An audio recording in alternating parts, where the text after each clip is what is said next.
What's up, everybody? Welcome back to another episode of Hopsgeeknews, a podcast that talks about comic books, movies, TV shows, and we feature a beer of the week. Now, I'm Matt. With me is my other host, Lauren. As always, you can find us by searching Hopsgeek News on any podcasting platform, any social media platform. We're on all of them. Find us, follow us, subscribe, leave a review, help the podcast grow.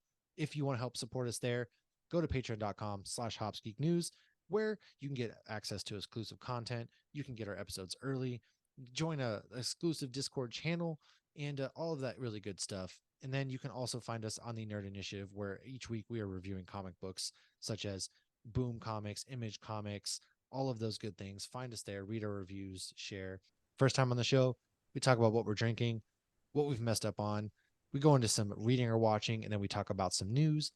I'm going to save my beer for our main part of the segment.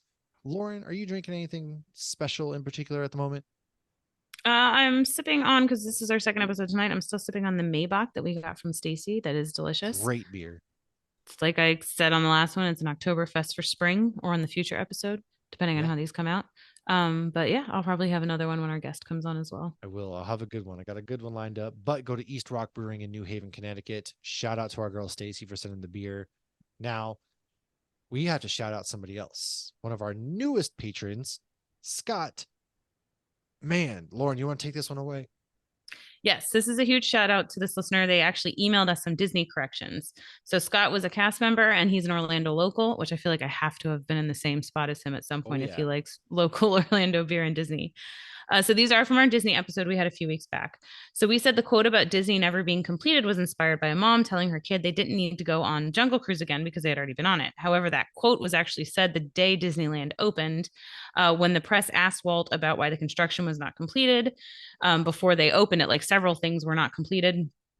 I'm sure you've all heard the stories, like the women, who wore heels to Disney back in the day. All their heels are sinking into the concrete, and it was a very hot day, and several items failed. There's even a nod to this in Jurassic Park when John Hammond says all major theme parks have delays. When they opened Disneyland in 1956, nothing worked, and of course, Dr. Ian Malcolm responds, "But John, if the Pirates of the Caribbean breaks down, the pirates don't eat the tourists." So obviously that is not what inspired that quote. It's a very famous quote. You even see it in the parks sometimes when you have construction going on. They always put Disney quotes on the walls with the construction. But I did find this on more than one website. But that's why we have this section. Rumors spread quick. I try to only use websites that I believe are, do their research. But like with the Barbie movie last week, I've seen them rumors spreading all over the place. Oh, yeah. So Scott mentioned he actually saw this explained on the Imagineering story documentary on Disney Plus. If you want to check that out, I know I will be checking that out. The next one was just a typo. We said Haunted Mansion at Disneyland opened in 69 or opened in 89, not 69. That was a typo on my part. I like that it was all the stuff you said, not what I said. I read the teleprompter, folks. Okay, it was all Lauren's notes. I'm Ron Burgundy. I just read what's on the prompter. This last one about the Haunted Mansion, San Diego. Stay classy. This last one about the Haunted Mansion, I think I just explained it poorly. So Disneyland is smaller than Magic Kingdom, and obviously they don't have as much land, so they have to do, put things under things. That's why if you go on Pirates there, you go down the thing twice because you're literally going under something. So this is similar. So the Haunted Mansion there is actually an elevator going down. So it looks like the stretching room, but it's an elevator going down to go under the railroad. While in Orlando, you're literally just standing there and the ceilings go up. So I think I just wrote that wrong. Like you're not going in an elevator up because obviously then the room wouldn't look like it was stretching. But yeah, I wrote that weird. But if you actually go onto Google Maps, you can see that the Haunted Mansion there, like the whole ride is behind the Haunted Mansion and it's kind of like next to Small World. So I even double checked that today because I'd seen it before, but I'm like, I don't want to mess up on a correction of a mess up. Yeah. I mean, Disney's fantastic at all of that. But thank you, Scott. I love it. We obviously want all of our yes. When I got that information. Email, I was so stoked. Yeah, when you screenshot it and text it to me, I was like, hell yeah. I love it. But yes, thank you so much. I love at the end of the email you put Disney Magic. And this is completely unrelated to a mess up, but it was something I found out today, and this is a good section to share it on. I read an article today. And it was talking about Barbie being one of the first intellectual properties at Disney. Obviously, we see her in Toy Story, and we love her, and she's hilarious in Toy Story. So is Ken. But I did not know this. In the mid '90s at Epcot, there was a Barbie show in the American Oh, Pavilion, wow. like I where they didn't do either. candlelight processional. I saw pictures of this, and like you can go on YouTube and watch the whole thing. I found the article in Attractions Magazine, and Barbie was actually going through the World Showcase in a pink stretch limo. So cool. I That's had really no rad. I idea wish that was that a never thing. went away. I get why it did, Me too. I feel but like they should bring it back now. But I guess it was yeah, like Barbie was traveling around the world in the show. So they made that it makes a lot of sense. correspond with Epcot. So that's what I got. That's cool. All right. Well, let's go into what we've been reading or watching. Lauren hasn't read anything except for our upcoming guest's latest comic, which I can't blame her. You've been on, deservingly going on your birthday tour, which how was that? It was fabulous. It was a lot of Everything. beer. It was 8 days of a lot of drinking. And we did a beer fest. We did a lot of breweries. It was fun though. Nice. We did do. I found a really cool comic shop in Salem, so I walked around that. I'll throw a video up on our TikTok about that. And we did a cryptozoology museum, which had a lot of Bigfoot I'm so stuff. jealous of the Bigfoot. Yeah, right next to Bissell Brothers. Yeah, it was a really tiny little spot, but it's literally next. Like they share a wall with Bissell Brothers, So and cool. $10 to go in. They had the most random of things. If you've ever been to the Roswell Museum, it was kind of like that, where it was like because it's all about creatures that haven't all been scientifically proven to be real. Like you got the chupacabra, you got Nessie, you got, like Swamp Thing, and you got obviously a ton of Bigfoot.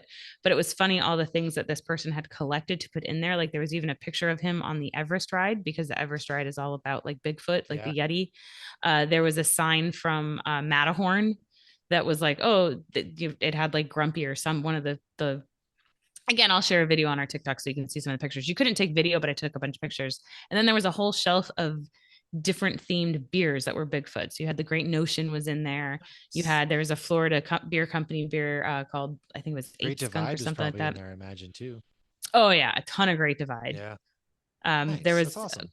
quite a few of them. So yeah, fun little spot, really cute, really cool. And I did learn some things like they're called cryptids, which are Yes. mythological creatures that haven't been proven.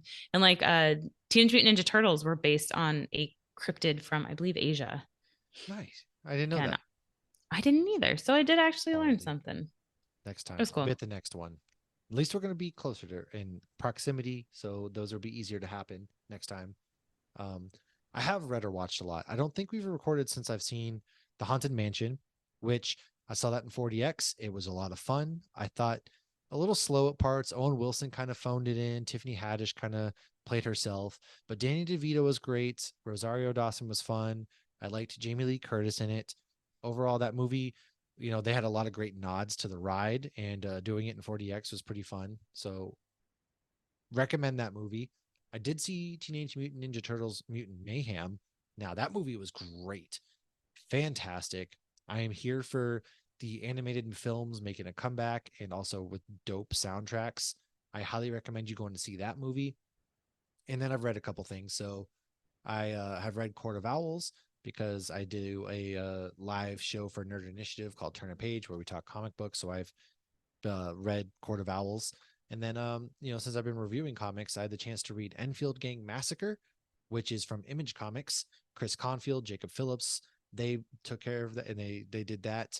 And really, really fun comic. It's about a true story, and it's in the 1800s, 5-day shootout with this gang, and it's Image, so you know what you're going to get. You're going to get really great art. You're going to get some bloody aspects to it, and it's cool to see the westerns make a comeback again because it made me feel like a kid again when I was reading it because my grandfather used to watch westerns all the time. And then there's a new Netflix show called Mech Cadets. However, it is also a new comic book that sold out this week from Boom Comics. And Greg Pak is one of the writers, and Takashi Miyazawa is one of the artists. And it's really good. If you like Pacific Rim, it's about these kids who saved the Earth from an alien invasion. They have figured out how to bond with these mech suits, so it's kind of Pacific Rim style.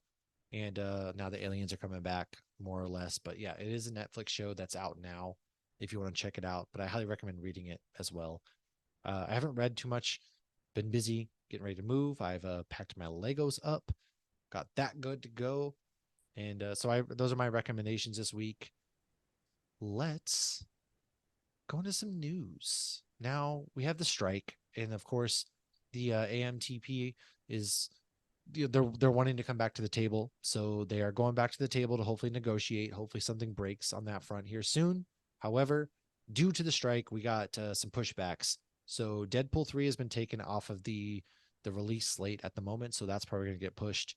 I don't Craven know has why it was originally November. I don't know why they pushed it back anyways. well, they probably were ahead of schedule. I don't know. But they knew this was coming. More or less, but studios are stupid and the directors are even stupider. Dumber, stupider. Go to stupider to get more stupider. Boys go to Jupiter to get Yes. more stupider. Now, Craven has been pushed to August 30th, 2024. Can't say I'm sad about that one. Venom 3 has been pushed to July 12th, 2024. Gran Turismo has been pushed to August 25th. And something I noticed at the TMNT screening I was at is they had like fans that they either paid or did something for, because actors can't promote these films. So after the Gran Turismo promo, they had like fan reactions coming out of theaters seeing it, like best movie ever. And I'm like, first of all, we all know it's not the best movie ever. Second of all, it's like that's pretty grimy to do. Like they are. So Yeah. Kaylee, my daughter and her boyfriend went to something, and it's like you can pay like a discounted fee and you don't know what movie it's going to be. Oh yeah, the And Regal Mystery Movie Mondays. Yeah. Yeah, I guess they did that and got Gran Turismo. Yeah, And they there's said still that there were special some showings. people that leave in the middle of it because, you don't know what you're going to get. Yeah, exactly. People do that. It is a thing. But I Surprisingly. believe they liked it. So, I mean, it's got David Harbour and Orlando Orlando Bloom. Bloom. Yeah. I was getting there. I just had to think of his name. Yeah. It's Well, not like I live in the city that his name is or anything. the John Wick prequel series, The Continental, will premiere September 22nd on Peacock. It will release weekly. I Am Groot has new episodes releasing on September 6th. Season 2 is out or coming out. And then the live action Little Mermaid will be on Disney Plus starting September 6th. And last but not least, much like all of my relationships in high school, are we on again? Are we off again? I'm not really sure. Neither is Gal Gadot, who swears that she has had conversations with James Gunn and Peter Safran that Wonder Woman 3 is going to happen. Wonder Woman 3 is happening. And apparently it's not. There have been no such conversations. So take that for what If you Wonder will. Woman 2 had been as good as Wonder Woman 1, I would care more. At this point, So just like reboot it all, get all these old actors and actresses out and just start Henry fresh, Cavill, man. bring him back. Yeah. Barbie has hit the $1 billion film club, so it's Or still doing billion. awesome. Ryan Gosling's I'm Just Ken song from the Barbie movie has hit the Music Hot 100 charts. We actually talked about this piece of news, I think, on our Disney episode about the Hatbox Ghost, and that was just a rumor on if it was coming to Magic Kingdom. It has been confirmed. It is now coming to Magic Kingdom. Donald Glover is apparently teaming up with his brother to write a Lando Disney Plus series. All I'm going to say is I hope that they have watched and read all of the Lando canon stuff. Keep it consistent. Oh, yeah. And yeah, I'm here for it. This one's a bit of a rumor. So Epic, the new Universal park that they're currently working on, based on aerial photos, it looks like they will have a Harry Potter themed area. However, it does look like it will most likely be a Fantastic Beast themed area. Again, this is rumors, but it's rumor based on due diligence of aerial photos. And my last piece of news is not happy news. We lost Paul Rubens, aka Pee Wee Herman. He is and will always be Pee Wee Herman to me, even though he's been in many different things. Obviously, Batman. It was very much so Fat Albert. He was really thinking of. Yes. Oh God. I still can't hear the tequila song without picturing Pee Wee Herman dancing on a bar. We should do a large Mara Pee Wee's Big Adventure episode. We can. We should do it live from the Alamo in their basement, in the Alamo's basement. Ooh. But he sadly lost his battle with cancer at the age of 70. So nobody knew he even had it. This is even crazier. Well, I mean, that honestly, that makes sense. If you're like famous, like, do you want that kind of like attention? No, that's true. No. Yeah. Well, that's what I got. We are going to roll into our main topic. Come and join us as we go on this fantastic adventure, and we'll see you in a minute. What's up, everybody? Welcome back to another episode of Hops Geek News. That's right. We are a podcast that talks comic books, movies, TV shows, and we often feature a beer of the week.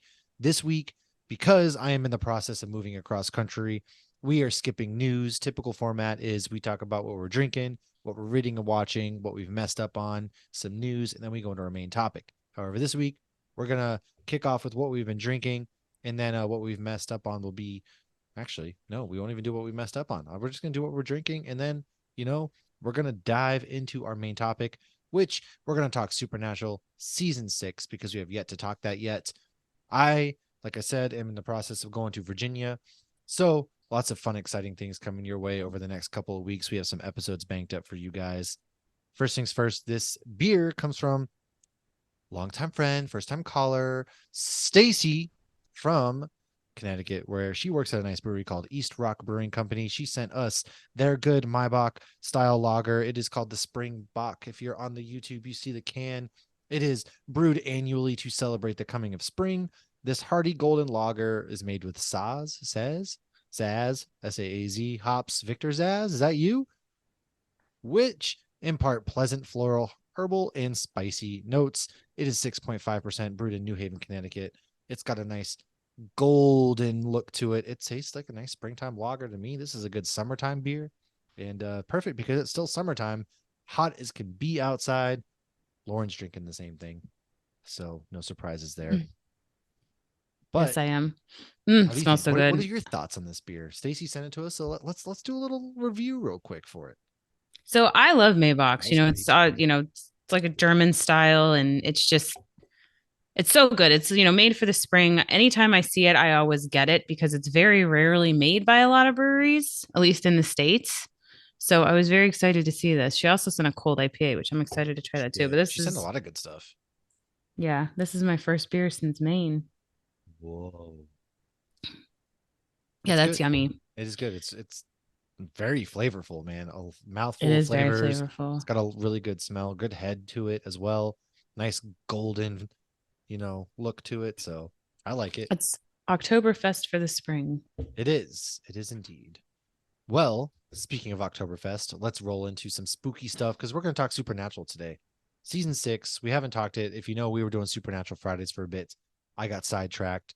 So we're going to get back on track a little bit here and start with Season 6, Episode 1, titled Exile on Main Street.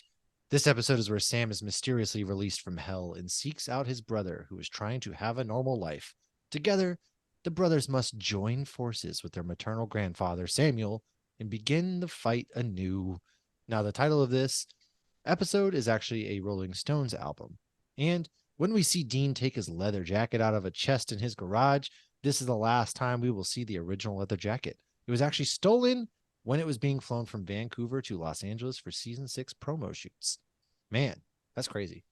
Honestly, I was okay with it because I always felt like it looked too big on him. Like it was his dad's jacket. So I felt like he almost still looked like, a little kid trying to wear dad's clothes when he had it on. Yeah. So I was kind of, I felt like it was a happy accident. It was ready to retire the jacket that was too big for him. Cause like he's not a small dude. He doesn't need to be wearing clothes that are too No, big for they're him. both like big dudes. So that's funny that like they would find clothes that were, bigger fitting because it's a product of the times. I mean, the mid 2000s clothes weren't tight fitting yet, unless you're in the They scene, man. were for girls. That's fair. Was low rise. That's right. What's funny is I was listening to the Then and Now podcast and they had Misha Collins on there and he said, his arc was only supposed to be 3 episodes. And so they gave him the suit and the trench coat and it was all too big, but he didn't say anything because it was only 3 episodes. And then he said then he got brought on as a regular for the next season. And finally he said to wardrobe, I have to really tuck this shirt in the back and I really have to do this and that for this to fit. Can I get smaller clothes? And they're like, why didn't you tell us sooner? Of course we can get you clothes that fit. But yeah, so this episode was the one where, Sam's just living the what looks like a normal life. If a normal life is still having holy water and, shotguns with salt filled in them underneath, but you see him going back from, doing the salt on the eggs, he's making breakfast and then the gin is messing with him and he's making it look like, things are happening that aren't happening. And he sees yellow eyes. I'm trying to refresh Matt's recollection because I know it's been a minute since he watched all these. Any of that coming back to you? They Vaguely, like play not the song really. at the beginning. I half remember And this season. I'll be honest. it was a good season. It no okay, so it was because in this season you're really Sam. Obviously, the overall arch of the season is that Sam's soul turns out that it never left hell, and Right. But so we his don't find soul's that still out till about trapped. halfway through. Right. Obviously spoilers galore because we're talking about the season. Oh, So yeah. Sam's soul is still stuck in hell, but we don't realize that. And Dean is living a happy life at this point. He's got his ending, or did he? And He's not happy or he's not. satisfied. I was happy for him, but he's not happier. No, you're right. No. And then they go later and you see like when Cass is telling the story and he's watching him do the leaves and like, you can't just hang that up. I think he really did care about Lisa and Ben, definitely. Oh, for sure. But so let's go to the next episode because the next episode I Men, can't men, imagine you men, wouldn't manly remember. men, men, men, men, men, manly men, men, men, men. Ooh. Man. So this one is titled Two and a Half Men. When four families are killed and their babies are missing, Sam finds that a security company may be involved in the case and summons Dean to help bring him the baby of a fifth slaughtered family to Samuel. However, they're chased by a powerful shapeshifter that wants the baby. Give me the baby. And they discover that the baby is a new breed. Security system has Harper in the name, a nod to the last name Charlie and Alan in Two and a Half Men, also my child. But yes, Also, my mother. I dive into this episode for us. So this is basically again, Sam has no soul. He ends up with this baby because the shifter was changing into husbands, then mating with the wife, and then coming back to collect the baby, but killing everybody. So they found the one husband. He's like, no, I left her because she cheated on me. She swears she didn't cheat on me. But the night she got pregnant, I was out of town. And it was because she slept with a shifter and she didn't know it. And so that's when, they make it like, oh, there's something in the car. It's strapped down in the back and it's an adorable little baby in the car seat. And they realize the baby is also a shifter when all of a sudden he turns into the baby on the box of diapers while he's in the crib. And yeah, that's when they realized. But remember, the shifter was the alpha shifter. So this is when you find out because what's happening in the season, they brought Samuel from heaven and they brought Sam from hell. And you find out that, Crowley and Cass are working together to get these alphas. So they're looking for the alpha monsters. I do. So I do remember a lot of it because they were catching the vampires and stuff as well. Why does everybody keep calling me? Hold on. Jeez Louise. So that's basically the second season. Obviously it's kind of funny because you're watching them deal with a baby, which is completely brand new territory. But of course, Dean all of a sudden is like, yeah, at least his sister has a kid or a baby or whatever. Well, So Dean's very family man at this point because yeah, he was playing stepdad, which they do a very good job making you think multiple times that Ben's really his kid because yeah. like I The kind of wish writers he did was. confirm he's not. Yeah, but he's Yeah. not. Obviously, Lisa would have told him if she was. I like how she's like, yeah, I have a type. I mean, I'm not gonna lie, Chris and Josh look very much alike. Yeah. Well, episode 3, speaking of a type in men, the third man. When 3 policemen are struck down by the plagues of Moses, the brothers investigate, calling upon Castiel. He reluctantly appears, explaining that the murders are caused by the staff of Moses and that there's a civil war in heaven. Now, the episode gets its title from 1949 Orson Welles' noir film, The Third Man, which tells the story of a man who finds out that his friend, who he thought was dead, is actually still alive. And he's pretty corrupt at the same time. This is similar to Castiel finding out that Balthazar is alive. The kid was Aaron, also name of Moses' brother. And the same thing happened to Lot's wife. Iodize the poor sucker, and your kitchen is stocked for life. That's pretty cool. Lot was forewarned by angels of the That was destruction. what Balthazar said. Lot was forewarned by the angels of destruction of Sodom and Gomorrah. As he and his family left Sodom, his wife looked back despite the angels telling them not to, and she was turned into a pillar of salt. Nothing, there's never any like a happy, the Bible is just full of not happy stories. Well, when an angel tells you to look away, you can ask Pamela as well. She got her eyes burned out. Yeah, He's I like, I truthfully will warned her. never understand. Like, the Bible's just such a hateful, dark tale. Why are people so bent on living by it? There's nice parts too. I only read the kid version as a kid, so a lot of this wasn't in And there or Jesus was candy loved coated. Jesus loved everybody, and the end. When in reality, it's like this person got their hand cut off, this person died, and then he No, was Jesus was stabbed nice. in the ribs. Well, Yes, Jesus was stabbed in the ribs, I know that. but Jesus was nice. Everybody else, maybe not so much. Some of them were Out nice. here I don't know. helping the people, and then you got snitches, and they didn't get stitches. But yeah, anyways, So this one was pretty funny. Remember when they're trying to figure out who took them, and they said something like about Moses, and Castiel goes, "I think we can rule out Moses," and he said it very he serious. did. Yes, that was. I do Uh, remember that part. Like, it's all coming back to me. because Vaguely. they had like the boils, and the one guy had the locusts in his head because he was scratching. Yeah, that was gross. Ugh. And that was when Dean first realized like something wasn't right with Sam because like Castiel had to like touch his soul or whatever to see if he had sold it. The kid had sold a piece of his Yeah. soul, and the kid's screaming in agony. And Yeah, Sam's I like, remember "You that. got to do it. Yes. Just do it." And Dean's like, "This is a kid. We can't do this to a kid." It's which is But, kind of funny because there's a scene later on, season 7, speaking of kids, where Dean straight up murders somebody in front of a child. that is my least favorite episode of all 15 seasons, except maybe the finale. Yeah, I like hate that episode. he just murders that kid in front of his mom, and you're just like, this is so out of character, I felt like. Yeah, we'll get to that when we get to that because I feel like I think there was a reason that he did it. I don't agree with it. I don't like it, but Yeah. Anyways, yeah, I do remember that because again, he's right. It's a kid, but it's painful, but he had to do it. wait, I don't think he had to kill her. Well, no, I'm saying like Oh, with Aaron, yeah. yes, he Yeah, had with to the kid, do he it, had to do it. and Yeah. it wasn't like he's gonna hurt him forever. So that's a different thing. Like, Right. I get the whole thing there, but But it was hard for Dean to watch the kid screaming in pain, whereas Sam was fine with it. yeah, this is where you kind of start to be like, what's up with Sam? Because I don't think at this point they had told us that Sam had no Mm-mm. soul. You're just basically like, dude, Sam's kind of a term like emotionless, just Dark. nothing. He's kind of a dick. This I is mean, this.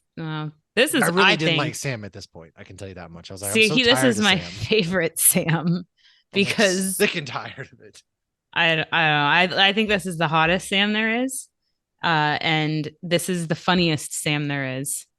Well, Like when we get to the alien episode, he's like, "I'm not oh supposed to laugh, god. right?" Oh, I okay.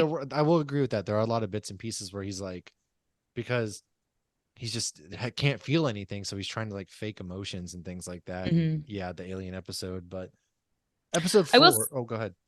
say, like, we will meet more people in the future who don't have souls, and it's interesting to see how dark they go, how quick. Like different people go dark faster than others. Yeah, So when you think about that, and this is obviously in the future foreshadowing kind of thing, it shows how good of a person Sam actually is, that without his soul, he's not straight up just going out to murder people for fun or something like that. see, I dig that. So, I kind of do because I think at the end of the day, Sam is he's a pure soul, man. I mean, I think he just is like he's a good dude, pure pure soul. soul. I do think he's the better, more heartfelt, more in tune with his feelings, if you will, of the brothers. So I can get Yeah. behind that. I think Dean's the more altruistic one because I Yeah. think he's always taken on that paternal role Well, for with sure. Dean had to Sam. grow up faster. He's the older brother, so he Yeah. kind of protected Sam growing up. But at least they have Bobby. So I Yes. love episode 4. Weekend at Bobby's. After discovering after Bobby discovers that Crowley has no intentions of returning his soul, the hunter then takes matters into his own hands. Obviously, weekend at Bobby's, weekend at Bernie's. Now, Marcy's I Love Scary Movies. Hey, have you seen Drag Me to Hell? Which Drag Me to He Hell. says trying to prevent it or something, trying to avoid it, something like Now, that. this is a very severely underrated horror film. If you have not watched it, it is a 2009 American horror film involving how do you say this? A lamia? I don't know. I've never Which is seen a it. That creature sounds that right. Sam and Dean are hunting in this episode. It is directed by Sam Oh. Raimi, and the screenplay is also by Sam Raimi and Ivan Raimi. Now, but Drag Me, it's a very, very good. She kind of gets plagued by this creature, and so as its title is trying to drag her to hell, and she's it's a horror movie, very again severely underrated. I cannot tell you that you should probably watch this in your horror rotation with Halloween coming up soon. Throw it in there. Oh. It's worth a watch. 100% worth a watch. I actually think Justin Long is in that movie for some reason. He's in a lot of random movies, Well, like he was Tusk, like big in horror movies for a Jeepers long time too. Creepers, Yeah. Well, I feel like a lot of people start off in he was low so budget Justin horror Long movies. was in Drag Me to Hell because he was the boyfriend, and Allison Lohman plays Christine Brown. She's the main character, and you might remember her from such things as I've never seen any of these movies, but she was in Urge, The Vatican Tapes, Gamer, Drag Me to Hell. She was in Beowulf, the animated one. But yeah, no, I I don't know don't. any of those She was in either. Big Fish, that Oh, one. I love Big She Fish. wasn't Big Fish. She played That's a Sandra in Big fantastic Fish. movie. But anyways, yes, great horror movie where a loan So officer evicts an old woman from her home, and then after she does that, the old woman curses her, and she finds herself being the recipient of the supernatural curse, where she tries to go to a seer to save her soul, while evil forces work to pull her into hell. And from there, yes, this was a great episode though, because it wasn't about the boys, it was all about Bobby. And it was just showing like how much Bobby does for everybody else and how little respect he gets. he even But brings that up because isn't this the episode yeah, where he's trying to like talk to Dean, and Dean's like, I just don't have the time, Bobby, I don't have the time. And Bobby's like, now I listen to you boys bitch and moan non-stop. And I was like, Bobby, go off king. yeah. Because he's the guy in the chair. Everybody just, Bobby, I need you. Bobby, I need you. He's there. Rufus shows up. 100%. I gotta bury a body in your backyard. Yeah. And he's just like, ugh. But like And then Jody shows up with the other cop, and he's like, "Why'd you let him go back there? I got a body there too." that's yes. And he's again, it just shows the lengths that Bobby is willing to be as a friend and how he's raised Sam and Dean. And then they kind of take advantage of him. And so he Yeah, finally like, dudes, what the fuck? Calls him out as he should. And that's probably one of my, like, if not my favorite Bobby moment of where I'm at so far in the series. yeah. I love that he always calls him out, and he's always in the right. But and then they were like, "Bobby, just tell us. You got to just tell us, and we'll be there for you." But I when tell Dean that to called my him wife all the time. selfish, like you're being really selfish. Ooh, yes, because Bobby's like a parent, and so if you tell your Mhm. parent like you're being really selfish right now when you don't realize, Like, like, bitch, do you know what I did for you just today? exactly. Remember, my mom used to say, "I brought you into this world. I can take you out." I feel like Oh that yeah, saying went away. I feel it did, but it used to very you great. Well, can't say yeah, that to the you kids can't say it anymore. anymore. No, but you're right, and I have the same fallacies where you have to tell me sometimes where I don't recognize things. You have to like call me out on it, and then I'm like, oh, I guess you're right, to kind of reset, because I get very like narrow minded as well.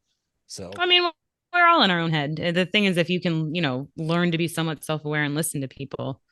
But yeah, we're all in our yeah, own head, 100%. no, Um, this was a good episode. I like this one. yeah, this is a fantastic He one, goes and I back there love and the that. body's gone. Yeah, but how great was that when he was like, you were supposed to stab it, I don't know, 12 times instead of 8 or something like that. Yeah. And then he's like, "Well, how'd you get rid of it?" And he's like, "Wood chipper," and he goes, "All right, I guess wood chipper jumps everything." Because yeah, it grounds the body up into like Yeah. nothingness. So he's like, all right. Right, unless it's like the Terminator, it's probably not going to goo back together. Yeah, right. So just need to travel around with a Just wood bring a wood chipper. chipper everywhere Just you go, Fargo especially if you're going, all the yeah, monsters. if you're going to all Problem these random solved. places. You never know when you might need a good old fashioned wood chipper. No more libraries, no more research, no more Samsung. So get this. When Well, in ghost, you doubt. probably can't kill a ghost with a wood chipper, but Very true. You want to bet? I don't actually. You know what's funny? In the most recent, a wood chipper comes into play in the most recent Evil Dead movie as well. You know how they defeat the huh. spoilers? 3, 2, 1. They defeat the thing by she kicks it into a wood chipper. So you Maybe they learned see, that from Supernatural. wood chippers buy stock. You never know, dude. Nice. Especially if the apocalypse is on the horizon. You never know these days. I don't have a wood chipper. What will I do? I don't know. You're not going to survive. So I have to episode get rid 5, of. you will Yeah. not. Oh, I do want to make a comment real Go quick. ahead. So one of the things obviously I love about this show that a lot of people don't realize because it's a CW show is they're incredibly dirty and always making dirty jokes. They had just Yeah. have to do it subtly. So when Bobby calls him and obviously he traps Crowley, but he traps him with the blacklight paint. And I love that when he turns the light off and Crowley realizes he's trapped because he can't, smoke away or snap away. Yep. And he goes, "I hope that's paint." So you really Yes. have to listen to every single thing Crowley says. It just makes every episode he's in so much better because he's always making dirty jokes. Always. Well, Okay. this for a CW show, this was like It their pushed peak, every you know? envelope it Yeah. could. As far as like violence and the jokes and all of that stuff, which is something that you can really appreciate because when you see something is on the I was almost said the WB and then but the Well, CW when it channel, started, it was a WB. yeah, right. So when you see it's on this channel, you're thinking really corny, cheesy, awful. Dawson's Creek. Yeah, I get like the Arrowverse was on there, but again, it had the very tropey romance kind of things. The writing was bad in a lot of it, and then you also think of things like Riverdale and whatnot on there. So you think of, but Supernatural is really not. It ain't that. It ain't that guy. No, they just had bad marketing, I guess. True. That was another thing Misha said in his interview with the Now and Then podcast. They're like, had you seen the show before? He goes, no, it looked really bad. The posters looked stupid. Yes.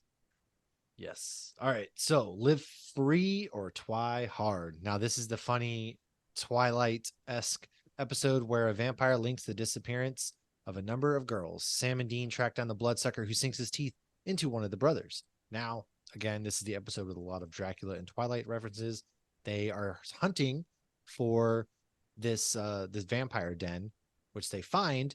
And this is really the first time where you're like, dude, seriously, what is up with Sam? Because he lets Yeah. Dean get bitten and turned into a vampire. Yeah. And Dean sees that. But it was interesting to see Dean kind of struggle with all of it. And then I like when he's like, where are you going? He's like, newsflash, vampires pee too. But obviously it was hilarious when he tracks the one guy down and he's wearing glitter and he's like, glitter, and he's like, he's like, does that really work? And the kid's like, yeah. And he's like, huh. Like Dean's like thinking like Yeah. maybe I should wear glitter. I do like in this episode when he's like dying and he goes to see Lisa and Ben again.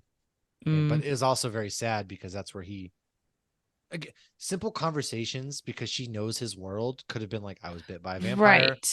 I'm dying. Like that could have solved anything right there. Instead, he goes and he acts weird. He yells at Ben pretty severely, and things get really ugly there. When she's very versed in what Dean does. And she's very understanding about it all. Yeah. So a simple like, I was bit by a vampire tonight. Boom. But I guess you got to create strife where there is none sometimes. I feel like Speaking he of just always CW. wanted to shield her from all of it as much as possible. Well, But I yeah. also felt like, they should have been wearing anti-possession charms. Like, I don't understand why they don't give those to every single person that Who means they something are to around you. or know. Yes. You learned in was it season 5 that when Dean went back in the past, like why didn't Mary have anti-possession charms on those kids? I'd be sewing it into all of their clothes. I'd be tattooing on you as a baby. I don't even care how old you are. You're Right. getting tatted, and it's with one of those things. They just have like after every bath they get a new tattoo. Exactly. But But so well, seriously, even though, Bobby knew at the beginning, and like John never figured that out in all the years he was hunting. He never figured that out. And then after Sam got possessed, then Bobby. I mean, I get that the writers were learning these things up and going along, and then they would keep it consistent after the fact. right. But sometimes it's just a little like, come on, Common like sense, it Lisa. feels But like to us. Lisa, like Dean should have been like, here is a charm. Like here is one for Ben. 100% he should have. I mean, he was sleeping with salt and holy water, so Agreed. I do like that they go into that vampire den and Dean just pretty much lays waste to everybody. That was pretty cool. Where he just like is killing everybody because he's mad and everything. Like that whole sequence was pretty badass. yeah. And this isn't the episode where they find out that Sam has captured the main one yet, right? No, I don't think Okay. so. I don't think it was But at either, the end, but they go and get Samuel to bring him in because he has the cure. yes. And then he's questioning himself whether or not he did see Sam let him get bit and everything like that. Yeah. And then Samuel's like, what's up? And he doesn't know originally how Sam actually is. Right. Yeah. So we'll go into episode 6. You can't handle the truth, which is a Few Good Men reference. Jensen played in a production of the play in Fort Worth, Texas in 2007. Fun fact.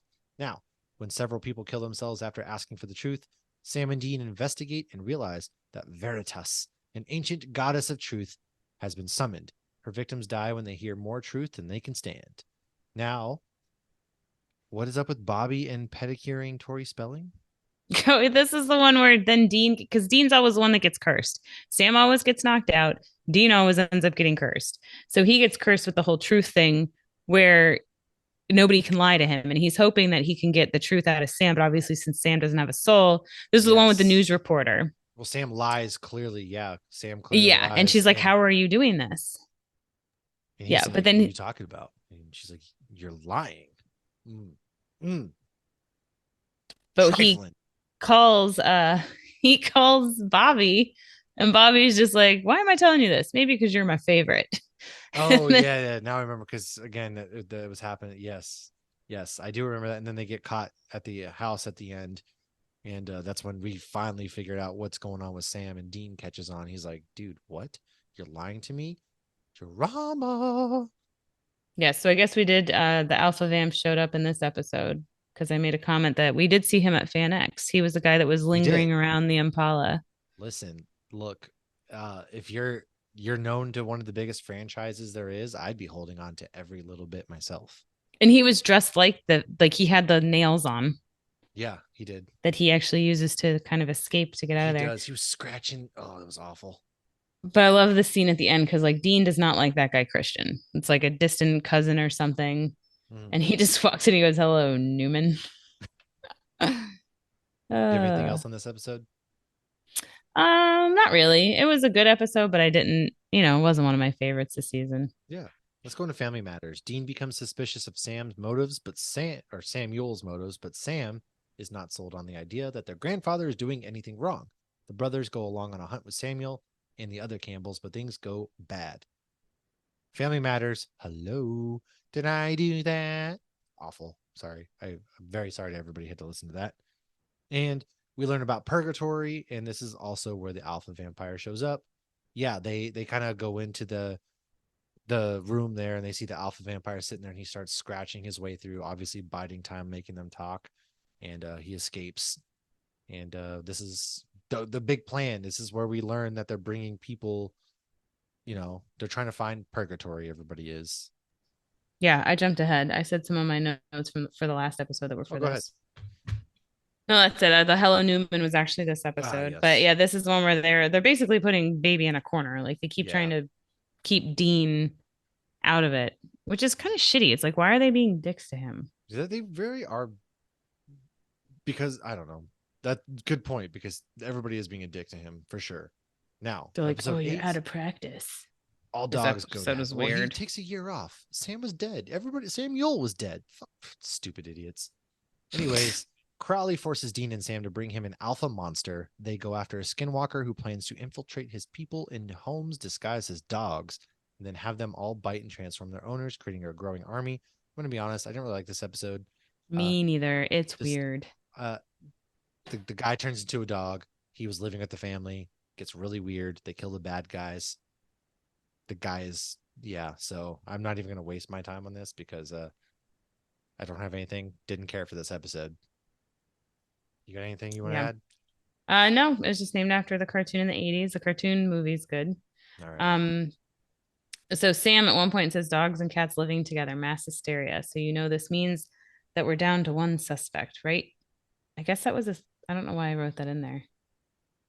Yeah. Okay. All Anyways, right. Well, this line is by Dr. Venkman, played by Bill Murray in Ghostbusters. I guess they say that then too. Dean calls Sam Dexter at one point, which is kind of funny. Obviously, he's referring to Dexter, the serial killer from Showtime. And Nick, aka Lucifer, and the girl from season one who had brain cancer are married on Dexter. Although the girl Rita then marries Dexter. So I thought it's always fun when they, make those Easter eggs to yeah. other shows that the characters were in. I always enjoy that. Well, let's go to episode 9. Clap your hands if you believe. The brothers investigate a series of abductions attributed to aliens. However, when Dean disappears and then reappears, they realize the culprits are fairies and only take someone to the fairy realm where they can see them. So only Because someone who's been to the fairy realm can see yeah, the fairies. so because so many of the staff worked on X Files or were fans of it, they decided to do a little nod to aliens in X Files before revealing the truth, or the true villains, which were fairies. And the title is a reference to Peter Pan. This was a funny episode because you thought, the crop circles, Dean's out there by himself, he gets taken, and this is the one where isn't this the one where he beats up the dude? Yeah. Yeah, The he beats up the little guy little because the person. fairies. Yes. And he goes, I'm just kidding. Yeah. Oh, so awkwardly painful to watch. It was When the little hilarious girl's though. like, Daddy, or whatever. And it was like judge or something, or he was a district attorney or something like that. Because he actually gets arrested. Yeah, he does get arrested. Sam's out here doing his thing, and it turns out to be fairies, because the dad had the fairy shop, and the fairies were doing all this work for him, and they're like drinking creamer and stuff. That was weird. And getting drunk and passed out. It Yeah, was a very weird episode, but it was funny. I do enjoy Um, this episode because they go like these very serious episodes, and then they go to these like goofy ones. mhm. Well, and it's so my favorite scene is when he's in the hotel room and the fairy's attacking him, and it's like ground control, it's Major Tom, and then he like blows up the Yes, fairy, and he's like nipples, and then I do. yeah, This was a that good was episode. hilarious. It was, yes. I can't imagine So acting that out because he has to be like boom. I mean, I'm sure a lot of actors have to do that nowadays, it's but probably got to it's be a still lot of fun. or hard to keep a straight face, and then you fight them Yeah, fairies. that's true. All right, so episode 10, Caged Heat. Dean and Sam are captured by Meg, who wants to know Crowley's hideout. Sam proposes to show where Crowley is, provided she gets his soul back. The Winchester brothers ask the reluctant Samuel, who has made a deal with Crowley, to have his daughter Mary back, but he finally points out the spot. Dean and Sam break into an old prison with Castiel, Meg, and two other demons to seek out Crowley. However, they are then betrayed by Samuel. Castiel escapes, but Sam and Dean are arrested, and Meg is tortured by Christian. And This is a fun one. this is yeah, because this is where Cass learns something from the pizza man. Cass is watching them Pornhub an awful lot apparently, and the title of the episode is reference to the 1974 movie Caged Heat, which is a classic in the women in prison exploitation genre. Now Sam is using an indie movie to lure Cass, and then That Crowley was hilarious. which one Remember was when it? I don't remember he at all. goes praying to Cass? He's like, "Oh, we found a one of the weapons from heaven," and I think it was the Ark Covenant.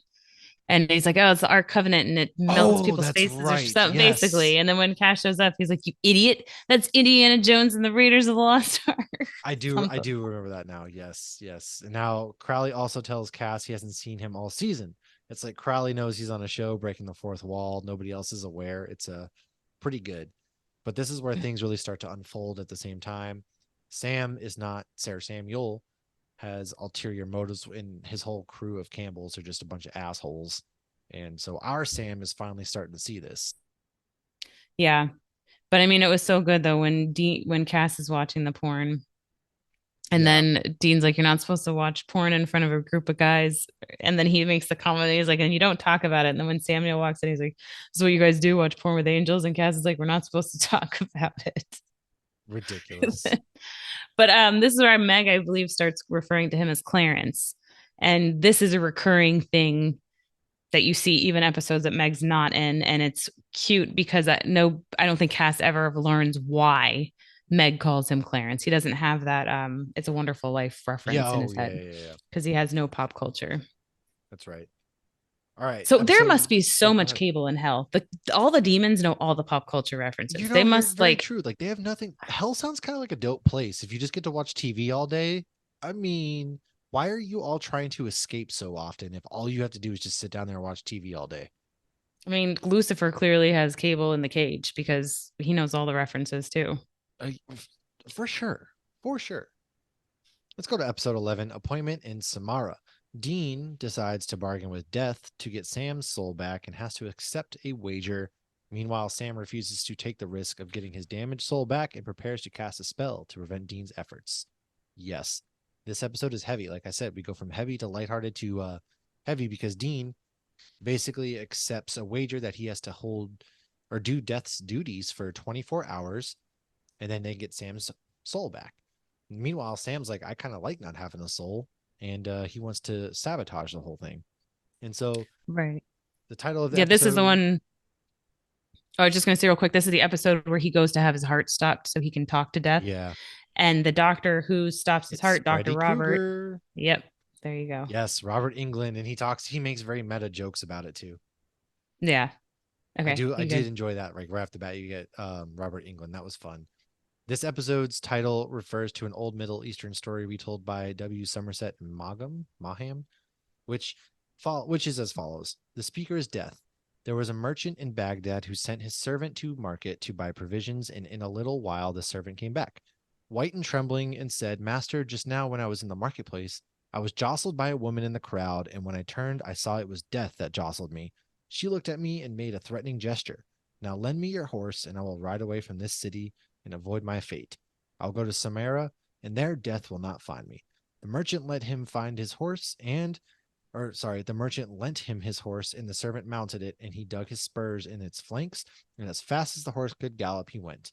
Then the merchant went down to the marketplace, and he saw me standing in the crowd, and he came to me and said, Why did you make a threatening gesture to my servant when you saw him this morning? That was not a threatening gesture, I said.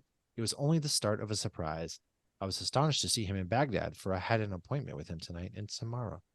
Ah, so you try to escape death, but death finds you, Sam. Death will find you everywhere. Yes. Really cool episode because this is basically where Dean is like, all right, fine.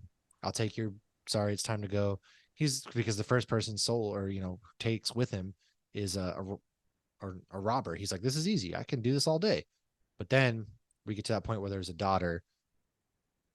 The dad only has her left and he has to take her and he can't do it. So he chooses not to, which has repercussions. And in the end, it turns out that you can't just because you don't take one person, it's going to have this domino effect. And it turns out this nurse who's supposed to live a long life and stuff, she ends up dying.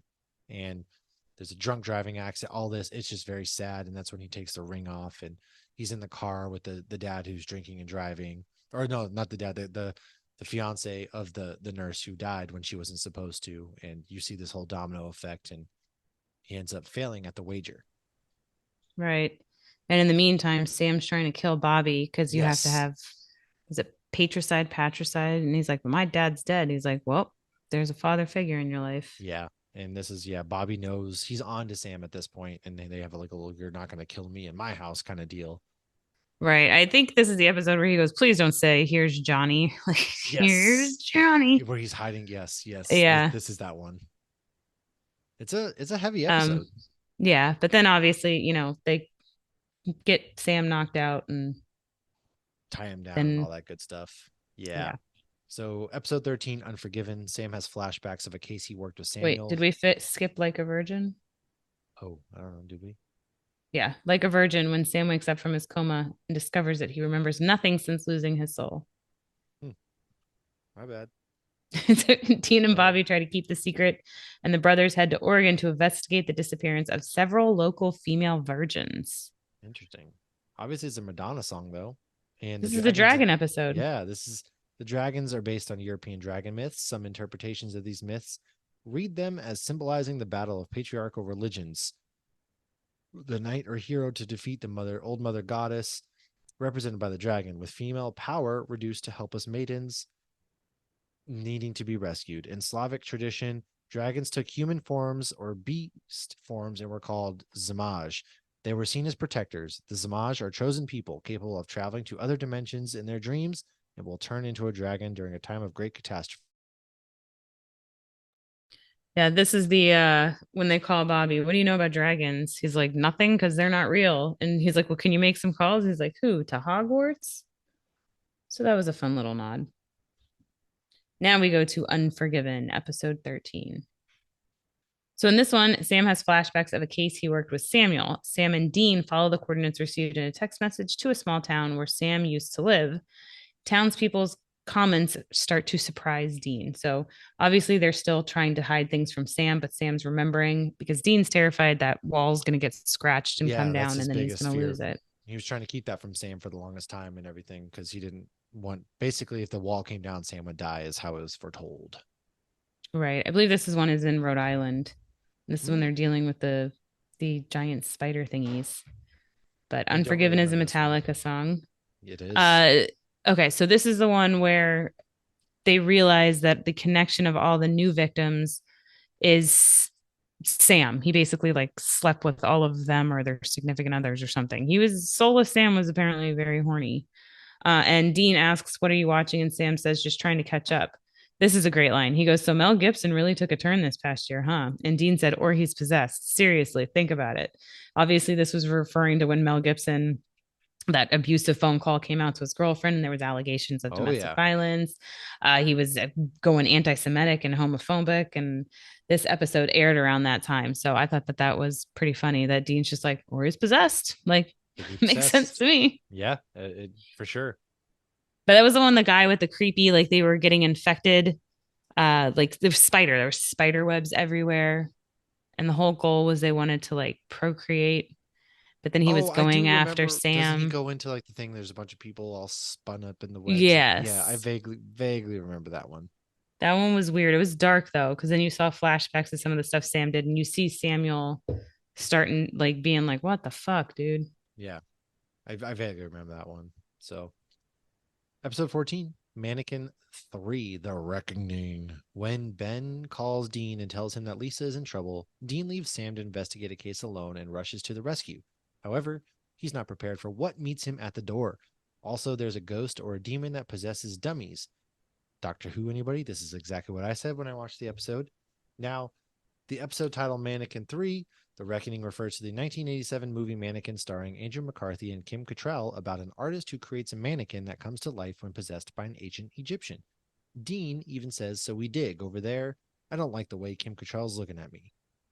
I love my favorite thing about Supernatural is all the pop culture references. I'll say it. Yeah, it definitely is a lot of fun, and it makes sense too because these are kids that grew up in motels. So what do you do when you get to a hotel? You usually turn the TV on, and like they were left at the Yeah. hotel for hours upon hours while dad went out and did hunts too. So they watched hours upon hours of TV. And it's a lot of older TV. And some of it, because Sam's supposed to be my age, he's literally a couple months older than me. And Dean's only 4 years older, but like some of the pop culture references they both have are like before their time, I feel like. And I think it's because they were watching old shitty TV all the time. Agreed. Um, so yeah, this is the one. So when Dean went back to the house, Lisa was going on a date. And that's when Ben's like, but this is the third date. I know what that means. I watch TV. And this is the one with the girl who accidentally died because they were making it like she had a secret admirer. And then so all these mannequins were coming to life, like the skeleton in the lab. Yeah, And the one guy had like the blow up doll or he the did. I do whatever, the remember, like, sex doll. yes, I vaguely remember that one. Yeah. That was the creepiest. That was by far the creepiest. Yeah. Yeah. Well, I don't remember too much of that. So let's go on to the French Mistake, which I do believe this is probably like the best supernatural episode to date, in my opinion. Isn't this the one where they're in like or maybe it's not. I, This is the one where they break through the fourth wall. it might be. So protect. Oh, never mind. You're right. This I was thinking of a different one. So this is protect Sam and Dean from a surprise attack from Raphael. Baltazar sends both of the boys into an alternate universe where their lives are a TV show called Supernatural. Now, there's a lot of fun facts, such as Mel There's Brooks' this one. movie Blazing Saddles. At the end of the movie, the action from the movie, which is set in the Old West, crashes through a wall, breaking the fourth wall, onto the set of a musical on the Warner Brothers lot. The song being performed in the musical is called The French Mistake. And now this is a real wedding pic, and Sam slept with fake Did Ruby. you see the picture of like Sam and Yeah. Ruby? Obviously, that's the real wedding Well, picture. they're themselves, and they go to Sam's house, and they're actually he's like Ruby. She's like freaked out because It's like it's real actually her. funny, Jensen. And yeah, this was a good episode. And they try to steal Baby, and it's not a real car, so they can't like go anywhere. That was a good part. And there's like Jensen, Misha. What's up with these names? And they're But what like they're I, actually friends. yeah, yeah. When I watched this, I Googled this. I'm like, do they not like each other? And I read that a lot of the stuff in the show was real to an extent, except for that, because there was even a few seasons before they got married where they lived together as roommates. So they were I was very obviously worried friends. too about that. I was like, are they just like riffing off? Did they have like a big falling out Right. together and secretly didn't like each other? I was very worried about that, honestly. Yeah. And then obviously they make fun of Bobby Singer being named after Bobby Singer. And so I have learned from the Then and Now podcast, Bobby was not supposed to be a recurring character. So when they named Bobby in the last episode and then they put Singer Otto, it was supposed to kind of be like a joke towards Bobby Singer. And then when he became a reoccurring character, then it was like, oh, okay, now you get a character like how, who does Right. that kind of thing. But they killed Eric Kripke in the show. Yes. So Yes. that universe does not have the boys. That's true. Well, it might have the boys, but maybe it's not as good. I don't know. Good. But I do enjoy. Yeah. This episode was fun. one of the things I find really funny though is you see Sam go upstairs with fake Ruby. Like obviously he did have feelings for real, He did. Yeah. demon Well, yeah. Ruby. So he like looks around and he goes upstairs like, okay, I'll go sleep with her. That sounds fine with How me. could you not? Right. But it's just so funny. And they're like, how And do I we get learn home? And that, he's taking the Uber home and everything. Like, I yes to my house. and they're maxing out their credit cards. Yeah. It's like you wonder if that's a real like multiverse and these guys, like, where are the real Jensen and Jared? Yeah. And like they come back and they're having to file bankruptcy. It was good. This was a good episode. Now let's go into Celine Dion's My Heart Will Go On, the title of episode Oh, 17. we skipped another one again. What? And then Oh there were boy. none. Oh, I'm sorry. Take this one away. My bad. I mean, the Titanic one's a great one. So when Sam, Dean, and Bobby run into Rufus and the Campbells all hunting the cause of an upsurge in supernatural activity, tensions erupt into violence. This one I don't love. This is the one with the supernatural herpy, the con worm, but Dean kept referring to it as a Oh, this herpy. is And where he's like, why do you keep Rufus talking about dies in this one, herpes? right? Yeah, Yeah. I was very surprised by that. I didn't think they would. It's kind of because it's almost unceremonious the way he dies, and Mm-hmm. it's supposed to be sad because it's Bobby, but it just doesn't hit like I think they were hoping it would. Yeah. I will say he's I don't know. It's hard with supernatural because there are flashbacks. There are the other things that come up where you see some characters, but I agree. Rufus did not get the ending he deserved. There's a Right. couple characters where I feel they didn't get the ending they deserve. Um, This is also where we comes to find out that Rufus's wife was killed, right? And it was Bobby's fault, if I'm remembering correctly. there was something along those lines. Yeah, I feel like they're somewhat a little vague on it, but he did. I guess Bobby did something that got Yeah, her because killed. Rufus like, I'll never forgive you. Essentially, like, don't forget, remember what you did, et cetera, that kind of stuff. Which again, they were building up to this moment that was supposed to hit, but it just didn't hit quite like they were hoping. Yeah. But a little info on this one. This title is a reference to a 1939 Agatha Christie crime novel in which 10 people are lured to a remote island and then stranded. Each person is involved in the deaths of other people, though, and they were never found out and found guilty by whoever orchestrated their arrival on the island. This was a Doctor Who episode, too, I believe. Yeah, you're muted, but I saw you say I think it was. Yes, I do think it was. My bad. No, you're good. Although there appears to be no one else on the island, each of them dies by a method described in the 10 Little Indians nursery rhyme until they are all dead. A few months back, we had a guest from Heretic Pod come on, and he showed up with some Star Trek themed beers. So this fun fact is for him. He's a Supernatural fan and a Star Trek fan. The conworm is reminiscent of the CT eel from the Star Trek movie The Wrath of Khan, which after entering through the ear wrapped itself around a person's brainstem, making them susceptible to suggestion and eventually causing madness. It was referenced also in the reboot Star Trek movie in the form of the Centurion slug, which also entered through the ear canal, though it made people speak the truth. So this Ooh, is a Star Trek themed episode. interesting. I've never really gotten to Star Trek, so No, I didn't either, but I remember he brought it up, and so I thought that was a it fun, was fun like fact. gross how they would like zap it and then it would like come out of the ear or the Yeah, nose and like ugh. but they definitely make a lot of Star Trek references throughout the years. They're, even Dean's a Trekkie. Fair.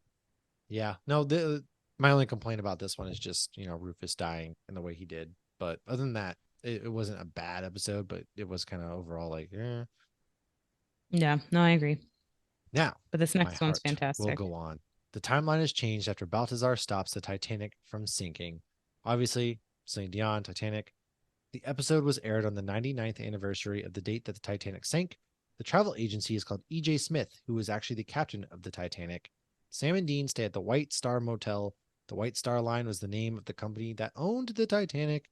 I do love this because they keep making like they're talking about the Titanic. Like, what do you mean it's still alive? And the whole premise is they have to like let the Titanic sink. And it was like tongue in cheek. I don't know. This was a funny episode.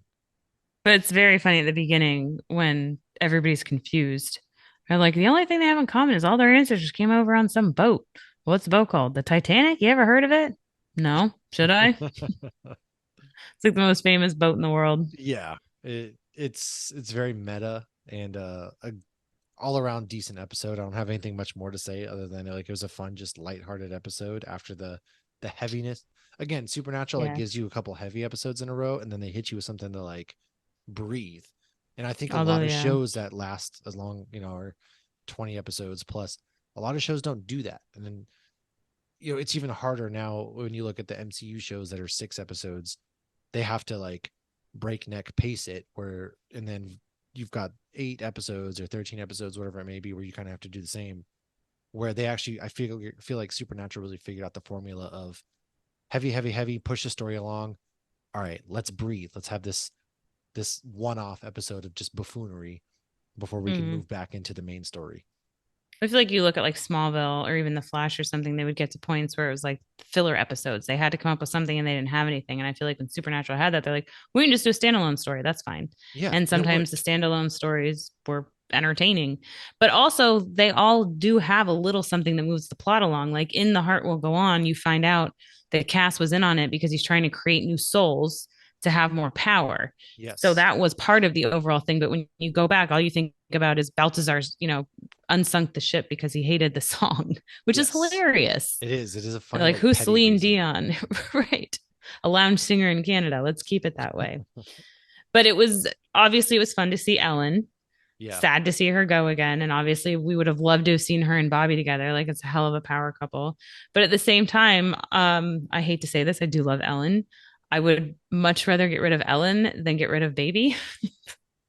Fair. I hated that Mustang only because it wasn't Baby. That's fair. That's very fair. I agree with that. Yeah, I don't have any much more on that one. Episode 18, Frontierland. Castiel sends Sam and Dean back in time to 1861 to collect the ashes of a phoenix.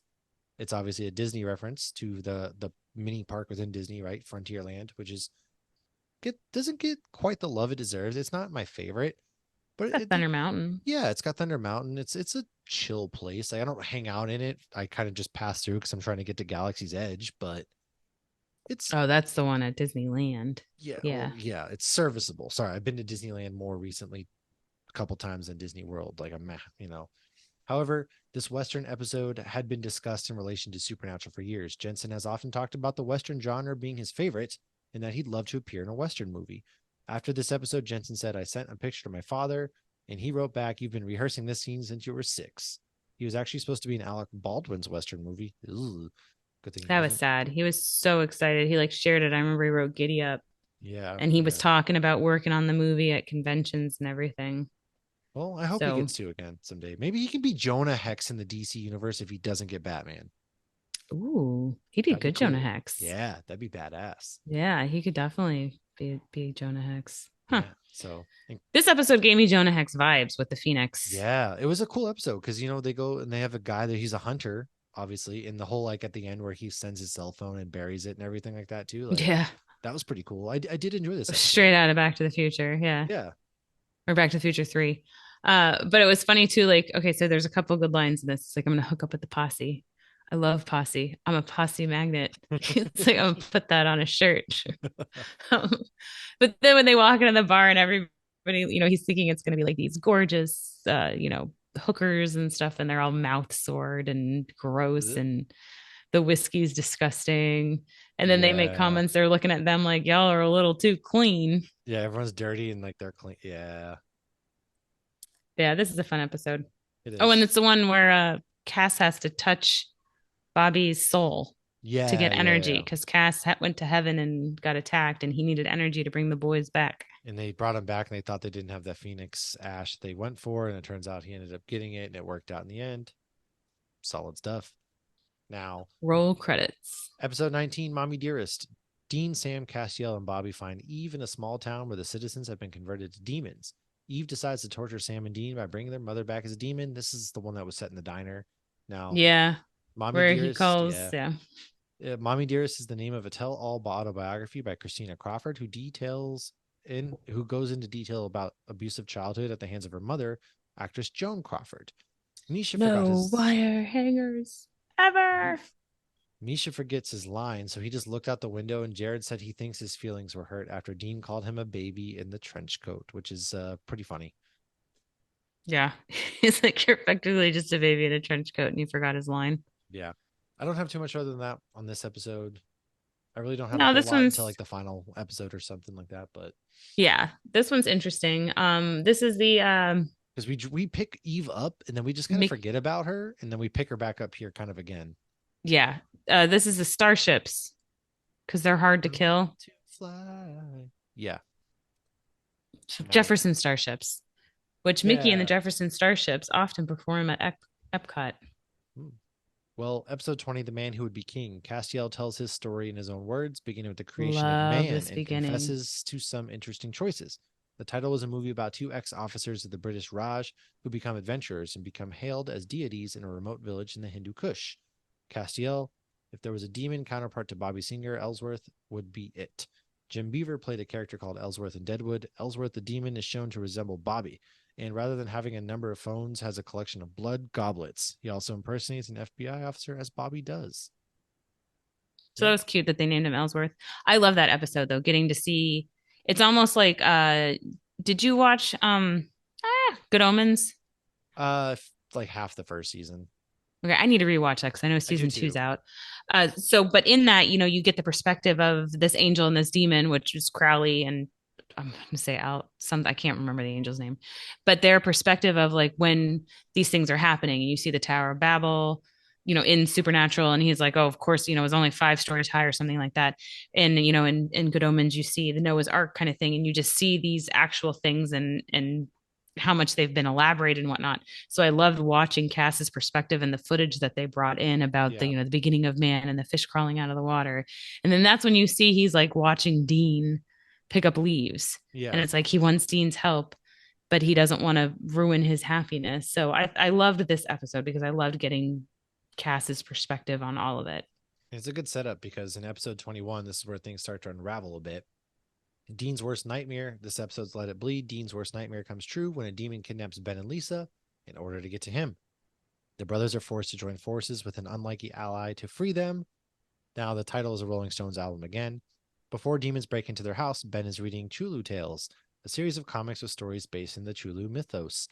The mythos is a shared fictional universe created in the 1920s by American horror writer H.P. Lovecraft. Chulu is a fictional cosmic entity that Lovecraft created in 1926. There was some foreshadowing here. Again, which Matt doesn't know about yet. Anti-possession charms, folks. This is actually a really tragic episode because isn't this the one where he basically like makes them forget because she's in the hospital and he visits her? It's a very sad episode. Yeah, I don't know how you would just make them forget completely. Like, there's no pictures of Dean around. Like, did Cass erase all that? It's I feel like eventually she would have to like Peter Parker should remember have went to something, Cass for his spell, but right, rather than Doctor Strange. Yes, it's a very sad episode, which leads into our final episode of the season, The Man Who Knew Too Much.